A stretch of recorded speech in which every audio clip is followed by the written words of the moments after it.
a ball hosted by the Vicomte de Lou punched a fellow guest in the jaw. The blow in question would not land until later in the evening, but I mention it now in case you, like me, find balls in general rather dull, unless something unexpected is happening and might therefore put the book down in disgust, were it not for the reassurance that in a few short pages you will be able to watch an irritating man get smacked in the teeth by a slightly less irritating man, whose teeth-smacking skills, if we are honest between ourselves, leave a great deal to be desired.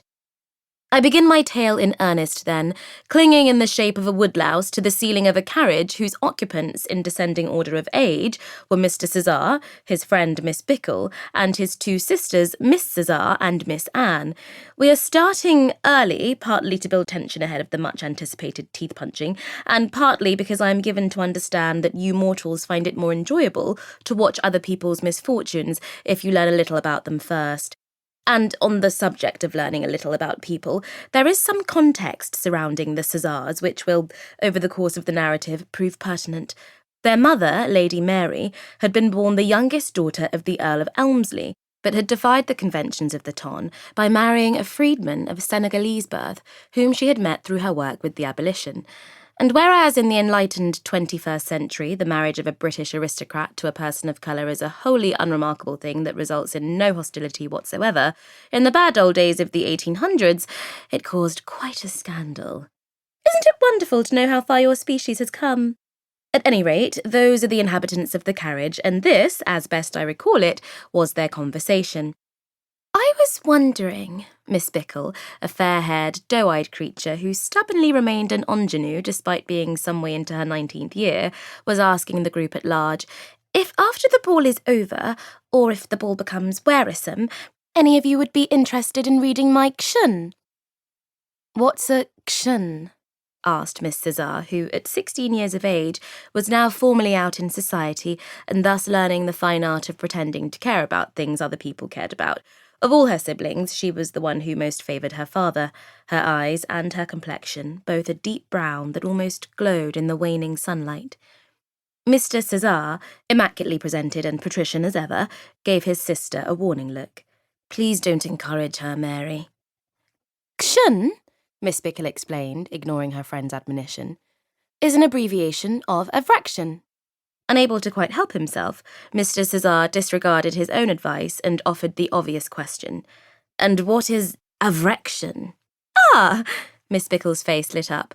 Well, you see, that is itself an abbreviation of avid reader fiction. I am an avid reader of the works of the anonymous lady author of Sense and Sensibility, and I, along with some lady friends, have formed what we call an avid readerdom devoted to the wider anonymous lady authorverse. Miss Anne gave a thrilled gasp and tossed her fashionable ringlets.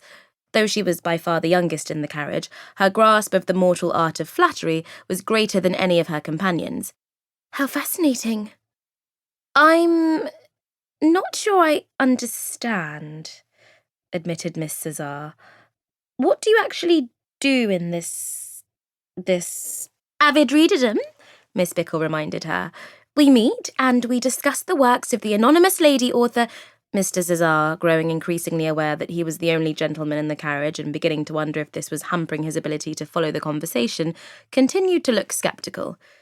These works you insist upon calling the anonymous lady authorverse? Yes. Miss Bickle had a fine line in confident nods, and she deployed one of them now. You don't think that's a rather silly name? Never having considered anything silly in her entire life, and being, I suspect, one of the few mortals who appreciated the etymology of the word, Miss Bickle was unperturbed by the criticism. Not at all, I think it rather splendid. The Misses Cesar, to their brother's chagrin, both agreed that it was splendid indeed.